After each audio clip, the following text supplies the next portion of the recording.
Olá, bom dia a todos, boas-vindas. Agradecemos a presença de todos, em especial da escritora Isabel Gilmões. O seu livro mais recente tem como título A Matéria das Estrelas. Ver as paredes em escombros, quase engolidas pelas silvas indecisas sobre o que foram no passado. Poetas clássicos como Aristófanes, Plínio e Juvenal tinham chamado que falará sobre Fortuna, Caso, Tempo e Sorte, a biografia de Luís Vaz de Camões. Uma viagem grande, que demorou cerca de 5 anos. Perdidoso. Nós já não temos a palavra, mas percebemos o que é que significa. Ele apostava, jogava e tinha tendência para perder. Um retrato que foi feito no século XVI, portanto em vida de Camões, com a parte mediterrânea. Ele fazia parte de uma armada que patrulhava o mar Mediterrâneo para defender a circulação dos barcos portugueses, o comércio dos barcos portugueses, e também para defender as cidades que nós tínhamos então no norte da África, nomeadamente Ceuta, e, por azar, um canhão disparado junto de Camões, portanto não foi um disparo do inimigo, foi um acidente com um canhão disparado ao lado dele, fez sair uma faísca que lhe arrancou o globo chama a cara sem olhos.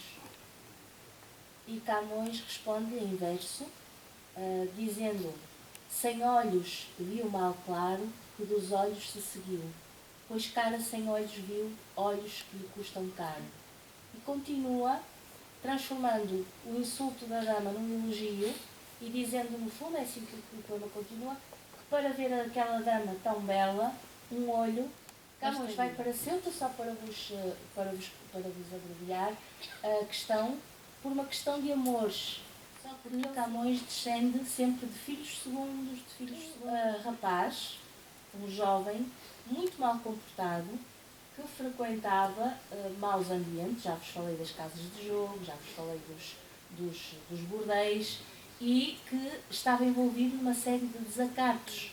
Há um conjunto de cartas escritas pelo próprio Camões, que contam, é um cotidiano noturno, quase sempre, de brigas, de desacatos, de cenas de pancada. Deixa de ser impressionante termos ali um papelinho que foi rabiscado no século XVI, 1553, é a carta através da qual Dom João III, o rei, perdoa a Camões, liberta-o da prisão onde ele estava preso por causa deste ataque, a troco da contrapartida, foi uma parte que eu transcrevi, de ir servir o rei na Índia, onde o rei precisava muito, muito de soldados, porque nós éramos, ainda somos, um pequeno país, pouco povoado, e precisávamos de gente para defender todos os lugares que tínhamos conquistado, que descobrir, para mostrar até que ponto os amores, os problemas com os amores estão na origem das complicações atmosféricas, a tromba d'água, o fogo de Santelmo, para além de problemas como a falta de água a bordo, que era uma constante, a falta de alimento e a falta de robusta, onde Camões seguiu, a única no seu ano a ter chegado à Índia. Na viagem de regresso não faleceu, só restam vestígios, mas deu para entender, além de outras coisas, o impacto que teria para um poeta como ele, que já tinha esse projeto de escrever uma epopeia, estar a pisar os sítios onde esses acontecimentos tinham ocorrido, as batalhas, os heróis estavam ali sepultados nas igrejas. Havia, como ainda hoje há, inscrições nas paredes a assinalar os lugares e as datas das batalhas. De como Camões trabalhou obsessivamente ao longo do tempo em aperfeiçoar o seu poema, e realmente o poema foi escrito, foi continuado a escrever nos vários lugares por onde Camões passou.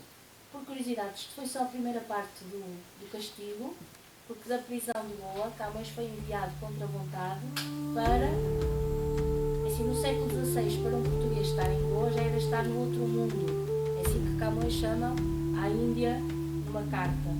Mas ser enviado para o Extremo Oriente era ainda mais complicado, porque era ser enviado para mares longínquos, regiões onde a presença portuguesa ainda era muito a ideia de que Camões tivesse escapado ao naufrágio, nadando com uma mão e segurando com a outra acima das águas o manuscrito dos Lusíadas em verosímil, porque vocês sabem, os Lusíadas são um poema muito extenso. Sabia de cor o seu poema. Portanto, eu não tenho dúvidas, até porque as pessoas na altura, no século XVI, a memória era diferente. Consegue publicar o poema em que trabalhou toda a sua vida, certamente com o patrocínio de um nobre, de um fidalgo da família dos condes do Vinhoso, e recebe uma tensa, que é uma espécie de subsídio, não por ter escrito a obra-prima da nossa literatura, mas porque se apresenta como um soldado, diríamos hoje, dada uma tensa que permeia os serviços passados na Índia, como o próprio documento diz, e não propriamente os Lusíadas, que muito provavelmente o rei, de certeza absoluta, numa grande expedição militar ao norte da África, se esperava que fosse uma vitória gloriosa para os portugueses. O próprio Camões acreditou nisso.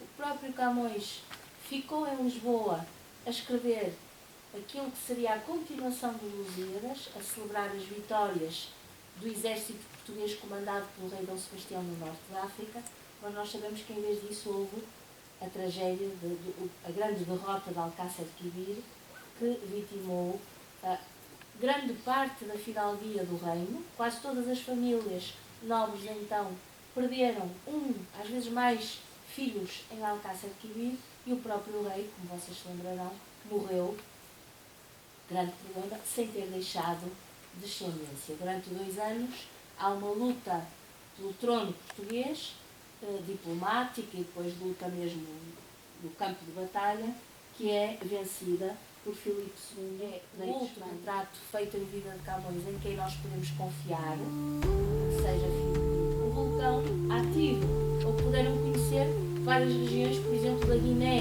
que ele descreve tão bem as populações, os seus costumes, aquelas regiões, as plantas exóticas. É um trabalho, é um trabalho tão difícil e tão nosso e tão rico, que a mim até me comove o facto de podermos estar aqui a ouvir da boca da escritora esta pequenina apresentação.